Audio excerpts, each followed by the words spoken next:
Di ba? So, para malaman nyo lang, si Denise, isa sa mga naging una kong co-host yan. Noong nandun pa kami sa isang studio yan, sa may bandang Quezon City, malapit sa City Hall. So, yan yung mga eka nga na tumutulong sa Wawawin. O, kamusta ang buhay mo ngayon? Nakagraduate to, ha? Tama po. Thank Congratulations. Ano tinapos mo? Medical technology po. Wow! Congratulations! Pero ilang taon mo kinuha yung medical technology? 10 years. Bakit 10 years? Kasi kuya, batch 2010 talaga ako. First year college. Kaya lang, syempre, nag-work ako, nag-protege ako, yun. Singing contest. Pero ganun. sino naka-discover sa'yo? Sumali po ako sa protege. Singing contest yun, kuya, noong 2011. Naging mentor ko doon si Sir Glock. Yung kanta namin, yun po yung Si Glock 9. kinanta ko. Hi, Glock 9. Okay, hindi natin na-imbita si Glock 9. Laging busy, no? Siya lang ang busy naka-COVID. Okay. Di ba? Laging, no? Di ba? Glock, pag may time ka, oh. Ganda ng kanta niya, eh. Siya ba gumawa yan? Opo, thank you Sir Glock sa kanta. Salamatan mo dahil, di ba? Yes. Binigyan ka ng break. Yes, Si Sir 9. Glock, thank you. Kamusta ka na? Hello. Oh, Glock, kung may time ka dito, magpasaya ka dito. Di ba ang ganda, oh? Imbitahin natin yung mga. Ito yung time na para magpasaya. Tama po. Ngayon, may asa bubble gang ka rin. Opo kuya, kaya lang syempre dahil may virus, wala kaming taping. Hindi, magkakaroon na yan. Magkalala. Dasal lang kayo. Yung Michael B. Nag-iisa lang yan. Tama. Grabe. Ako nga, tagahanga ako niya. Palakpakan niya yung Michael B.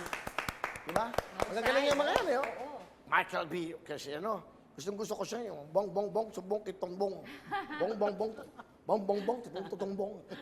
Okay, but anyway, tuloy-tuloy ho tayo. Ano pa, Denise? Mamaya kakanta pa si Denise. Tama po. So from Glock 9 and then after that, May mga ilang naging guesting sa teleserye hanggang sa... pero GMA ka talaga. Opo, Jimmy. Nag-audition po ako sa Bubble Gang kasi naghahanap sila ng bagong cast. Okay. So simula no, nag-Bubble Gang po ako. Hindi ako nakapasok sa school kasi yung subjects ko, Kuya Will, 7 na subjects, isang SEM. Tapos may mga laboratory kami, mga Dahil medtech nag-test nga. kami ng mga Medtech, dugo-dugo. tama. So ngayon, mahirap. Everyday bakit mo gusto pumasok. yung ganyan? Dati kasi, Kuya Will, gusto ko maging doktor. Oh, bakit naman hindi? Ha? Pwede Ngayon naman. gusto ko nandito sa Wawawin. Hindi, kinuha mo ang medical technology ng 10 years. 40 years ang doktor. Kaya mo yan. 50 years, malabo na mata mo, Kuya. nag-opera ka pa, aasan ba yung butiuka? Dito. Di ba? Sabi, hindi mo masabi. Ganun. 10 years pero graduate ka na. Yun ang importante. Di ba diploma, ano ka na, diploma ka na, Tama. tuntuang Asan ba tatay mo? Sino po? Ang daddy mo? Andyan sa bahay. Ay, papa. Nandito lang. Ilang kayo magkakapatid? 3. Okay, so, in love ka talaga sa showbiz. Sa showbiz talaga. Kuya ka naman. Tama, oo. Di ba, dito siya kasi, di ba? Pero pwede ka mag-practice ng medtech. Pwede kuya, mag-ano muna ako, board exam. Bakit hindi ka mag-ano ngayon? Tumulong. Ayun nga kuya, kakagraduate ko lang ngayon. Eh, kahit nga yung mga hindi pa nag-graduate, Oo, pinapatulong na eh. Di Kung ba? may chance, syempre. Oh, why di not? ba? Hello everyone! Mga kapuso, I'm Donita Knows. Nagustuhan niyo ba ang video na to?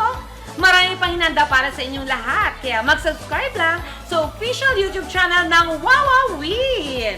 Don't forget to hit the bell button para lagi kayong updated. Mula